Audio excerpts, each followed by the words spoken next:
Betsy நீ ஒரு topic சொல்ல. மாறாத. பெட்ஸி மாறாத என்ன? கசப்பு பிளாக். ஆமா, மாறாதன்னு பைபிள்ல ஒரு கதை இருக்குல்ல, அது எனக்கு சொல்றியா பிளாக்? சொல்றேன் பெட்ஸி.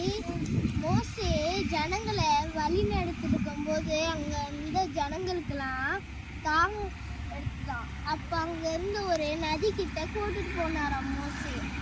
அவன் மோசை கூட்டிட்டு போன போதே அவங்க வந்து தண்ணி குடிச்சாங்க, ரொம்ப கசப்பா இருந்துச்சான். அவன் தான் ஏசப்பா கிட்ட ஜெபம் பண்ணாராம்.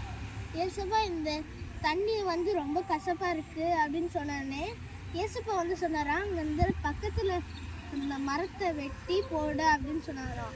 அவரும் கீழ்ப்படிந்து வெட்டி போட்டாராம். அந்த மாறம் தண்ணியெல்லாம் இனிப்பா மாறிச்சான் பெட்ஸி. ஆமா பெட்ஸி, இதே மாதிரி நம்ம உள்ளத்துல எந்த கசப்பு இருந்தாலும் ஏசப்பா அதை இனிப்பா மாத்துவாரு. ஆமா பெட்ஸி, எந்த பாவங்கள் இருந்தாலும் நம்மள சுகப்படுத்துவாரு.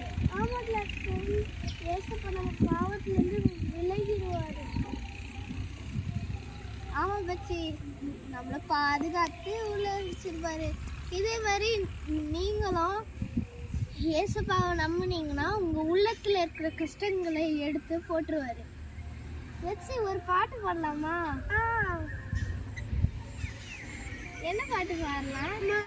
போல் கசக்கும் என் வாழ்க்கை என்று மதுரமாக மாறணுமே, மாறா போல் கசக்கும் என் வாழ்க்கை என்று மதுரமாக மாறணுமே, இன்று என் வாழ்வில் வந்திடுமே,